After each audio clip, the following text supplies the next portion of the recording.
Hola, soy Bethany Llamas y les voy a platicar un poco sobre las lecturas que tenemos en esta semana de Jim Cummins y la del texto Díaz, Barriga y Hernández.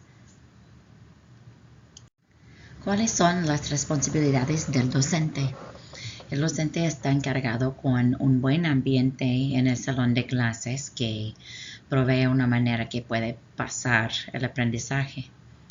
También el docente está encargado con el aprendizaje. Hay que planear y decidir cómo va a ocurrir en el salón de clases.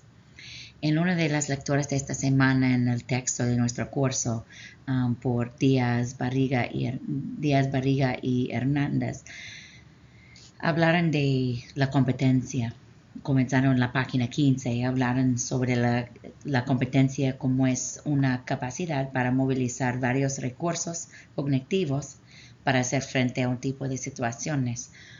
Más adelante hablaron sobre las competencias del docente y decían que con esas competencias les permite analizar su práctica, fijarse metas, entender y superar los desafíos que enfrentan.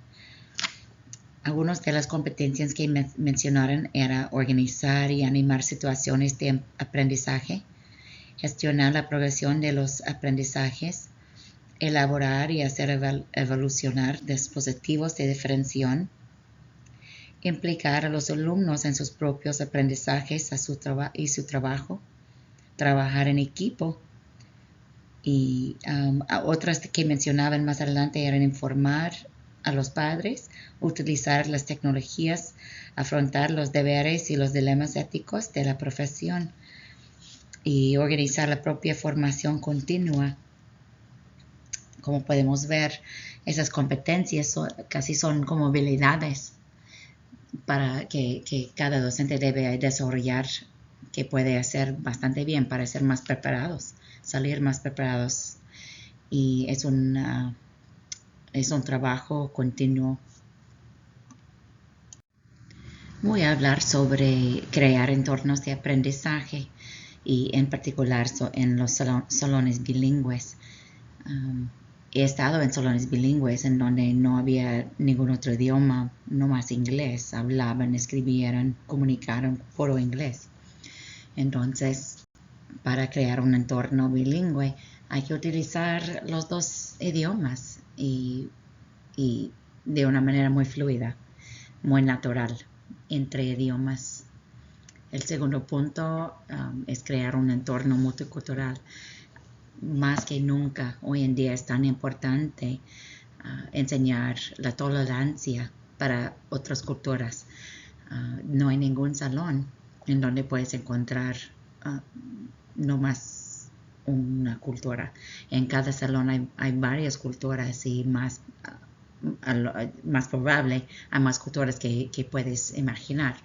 Entonces hay que platicar sobre las culturas y enseñar que es muy normal y enseñar las diferencias, pero también las semejanzas, porque siempre hay semejanzas entre personas.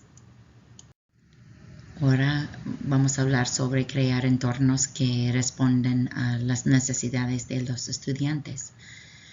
El primer punto se trata de las necesidades afectivas, cómo se sienten. Un estudio en el año 2001 hablaba sobre el estrés y ansiedad que se sienten estudiantes bilingües cuando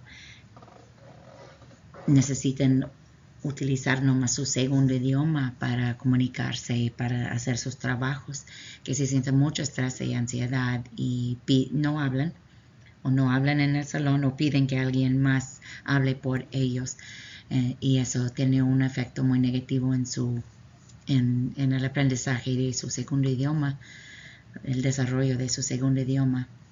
Segundo punto, se trata de las necesidades lingüísticas y sabemos que el gran efecto, el gran beneficio, de usar la lengua materna y aprender los cognados. Había muchos estudios y uno de 2017 en particular que hablaba sobre enseñar explícitamente los cognados, que eso puede utilizar bastante en la comprensión de los textos. El tercer punto son las necesidades cognitivas y pues nomás una manera de enseñar esto es por la maestra que puede modelar cómo hacer todo, modelar cómo piensa, habla en voz alta para enseñar sus pensamientos, escribir en frente de la clase. Es una transferencia gradual de responsabilidades y al principio la maestra va a modelar todo y luego con tiempo va a pasar la responsabilidad a los estudiantes para que sea para que los estudiantes sean en el centro de su propio aprendizaje. Porque es importante tener las actividades que promuevan el desarrollo del vocabulario académico. El primer punto es Jim Cummins. Leemos algo de él en esta semana, una de las lectoras, y hablaba sobre la teoría de interdependencia. Es decir, que cuando aprendes en un idioma, que lo puedes transferir al otro idioma porque ya lo sabes, y cuando sabes algo ya lo sabes, no tienes que aprender nuevamente. Por ejemplo, multiplicar, si ya sabes multiplicar en español, no tienes que aprender cómo multiplicar otra vez ese concepto en inglés, nomás tienes que aprender cuáles son las palabras para expresarte en inglés. Y eso es verdad también sobre el lenguaje académico, que cuando aprendes en un idioma ya sabes qué significa y no tienes que aprender el concepto nuevamente, no más las palabras para expresarte en el otro idioma. En mis experiencias profesionales, eso sí es muy cierto, que cuando los estudiantes aprendieron en un idioma, transfirieron lo que aprendieron al otro idioma. Una de las maneras más fáciles en el segundo idioma es hacer la materia comprensible. Eso es por el Stephen Krashen. Él dice que cuando haces la materia comprensible es más fácil hacer las conexiones entre idiomas.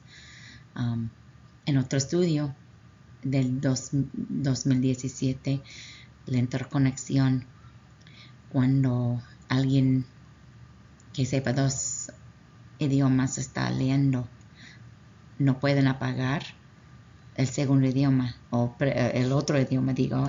Si estás leyendo en tu primer idioma, también está aprendido tu segundo, y si estás leyendo en tu segundo idioma, todavía está aprendida tu primer idioma, y que vas a utilizar todas las herramientas que tienes para ayudar en la comprensión. Y ya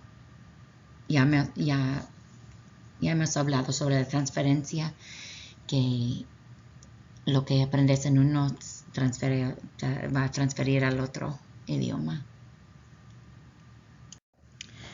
En el aprendizaje, cuando puedes utilizar la lengua materna y además estás utilizando el segundo idioma, puedes llegar a un aprendizaje más eficaz, más profundo. Gracias por ver mi presentación. Lamento que era tan largo y tenía mucho más que decir, y de veras yo intentaba hacer más corto y más corto cada vez. Pero muchas gracias.